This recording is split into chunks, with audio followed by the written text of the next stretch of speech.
ဂျပန်နိုင်ငံရဲ့ရိုးရာဓလေ့တစ်ခုဟာခရီးသွားတွေကြားထဲမှာပဋိပက္ခတွေဖြစ်ပွားခဲ့တဲ့အတွက်ယူနက်စကိုစာရင်းဝင်ကမ္ဘာအမွေအနှစ်တစ်ခုဖြစ်သွားခဲ့ဘူးတာသိကြပါသလားရှင်ဒီပွဲတော်ကတော့ဂျပန်နိုင်ငံအိုကီနာဝါကျွန်းကဘူးတလုတ်ခေါင်းစို့ဝိညာဉ်ဆိုးကြီးများပွဲတော်ဖြစ်ပြီးဂျပန်နိုင်ငံအိုကီနာဝါခရိုင်မီယာကိုကျွန်းမှာနှစ်စဉ်စက်တင်ဘာဒါမှမဟုတ်အောက်တိုဘာလဆန်းပိုင်းမှာကျင်းပတဲ့ပွဲတော်ဖြစ်ပါတယ်ရှင်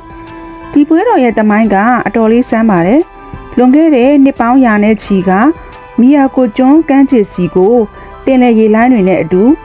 စမ်းကျဲတဲ့တစ်သားဘူးတလုံးမျက်နှာဖုံးကြီးတစ်ခုမျောပါလာခဲ့ပါတယ်ရွာသားတွေကအဲ့ဒီမျက်နှာဖုံးကိုပင်လယ်နှစ်ဖျားကပေးတဲ့ကံကောင်းခြင်းလက်ဆောင်လို့ယူဆပြီးအဲ့ဒီနေ့ကစလို့နှစ်စဉ်ပန်ထိုးလို့ခေါ်တဲ့ရွှွန့်တော်နတ်ဆိုးကြီးတွေအဖြစ်အသွင်ပြောင်းကရွာတွေကမကောင်းဆိုးဝါးတွေကိုမောင်းထုတ်တဲ့ပွဲတော်ဖြစ်လာခဲ့တာပါ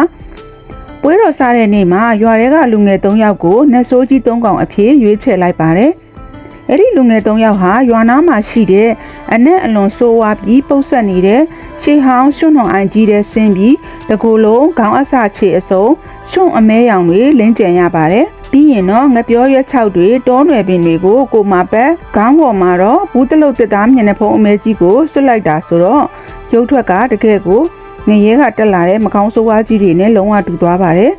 ။ရွှွန့်တော်နတ်ဆိုးကြီး3ကောင်ဟာလက်ထဲမှာတစ်သားတုတ်တန်ကြီးတွေကိုစီကင်ပြီးရွာထဲကိုတအီအီနဲ့ရှောင်ဝင်လာပါတယ်။သူတို့ရဲ့အဓိကအလုပ်ကတော့လမ်းမှာတွေ့သမျှလူတိုင်းကလေးငယ်တွေအိမ်တွေနဲ့တစ်လွင်လွင်ဆွဲတုပ်ထားတဲ့ကားတွေကိုပါအနံ့ဆိုးရွားလာတဲ့ရွှွန့်တော်အမဲကြီးတွေနဲ့လိုက်လံတုပ်လိမ့်တာဖြစ်ပါတယ်။နတ်ဆိုးတွေကကလေးတွေကိုလိုက်ဖမ်းပြီးရွှွန့်တော်တွေမျက်နှာပေါ်တုပ်ပြီးတဲ့အခါကလေးတွေဟာကြောက်လန့်တကြအော်ဟစ်ငိုကြွေးကြပါတယ်ဒါပေမဲ့ရွာသားတွေကတော့ဒါဟာကလေးတွေကိုယောဂဘေးကင်းဝေးစေပြီးတစ်နှစ်ပတ်လုံးဘေးအန္တရာယ်ကနေကာကွယ်ပေးရလို့ယုံကြည်ကြလို့ပျော်ပျော်ကြီးအဖမ်းခံကြပါတယ်ရွာထဲမှာအိမ်အသစ်ဆောက်ထားတဲ့မိသားစုတွေဟာနတ်ဆိုးကြီးတွေကိုသူတို့အိမ်နဲ့အထိတမင်ဖိတ်ခေါ်ကြပါတယ်နတ်ဆိုးကြီးတွေကအိမ်သစ်ရဲ့နယံတွေတကားတွေကိုရွှွန့်တော်တွေနဲ့တုပ်လိမ့်မှသာအဲ့ဒီအိမ်မှာမကောင်းဆိုးဝါးနဲ့လက်ပိတ်တာတွေကင်းဝေးသွားမယ်လို့ယုံကြည်ကြပါတယ်။အဲ့ဒီနှစ်ထဲမှာမွေးဖွားလာတဲ့မွေးကင်းစကလေးငယ်တွေကိုလည်းနတ်ဆိုးကြီးတွေရဲ့ရွှွန့်တော်တုတ်ခံဖို့မိဘတွေကကလေးကိုပခုံးပေါ်မြောက်ပင်ပြီးလာရောက်အဖမ်းခံကြပါသေးတယ်။နတ်ဆိုးဖြစ်တရုတ်ဆောင်တဲ့လူငယ်3ယောက်ဟာပွဲတော်မစားခင်မှာ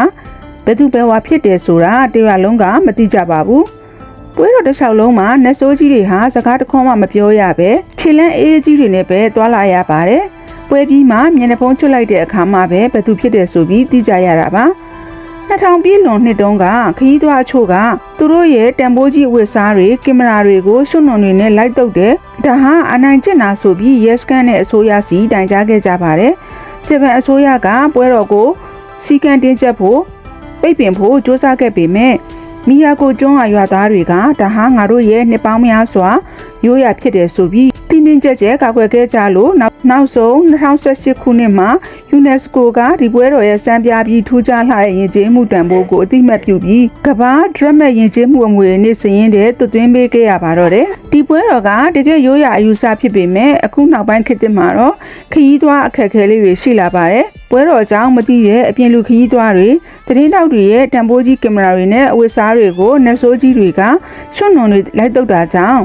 အခုခေတ်မှာတော့ရွာတွေကိုဝင်လာမဲ့သူတွေကိုမင်းတို့ရဲ့အဝတ်စားတွေပစ္စည်းတွေရွှွန့်တော်ပေးကြံသွားရင်လုံးဝတာဝန်မယူပါဆိုတဲ့သတိပေးစိုင်းပုတ်ကြီးတွေစိုက်ထူထားရတဲ့အထိစမ်းကြဲလာပါတယ်ရှင်ဒီရိုးရာဓလေ့ပေါ်လူကြီးမင်းတို့ရဲ့ထင်မြင်ယူဆချက်ကလေးကိုလည်း comment မှာရေးခဲ့ကြပါအောင်ရှင်အခုတင်ဆက်ပေးတဲ့အကြောင်းအရာလေးကိုကြိုက်နေတဲ့ဆိုရင် like and share လေးလုပ်ပေးဖို့တောင်းဆိုပါရစေရှင်နောက်ထပ်လည်းဒီလိုစိတ်ဝင်စားစရာအကြောင်းအရာလေးတွေကိုဆက်လက်တင်ဆက်ပေးနေပါဆိုတော့ကျမရဲ့ channel လေးကို subscribe လေးလုပ်ဖို့မမေ့ပါနဲ့ရှင်အဆုံးထိလိုက်ပါကြည့်ရှုအားပေးလို့ကျေးဇူးများကြီးတင်ပါတယ်ရှင်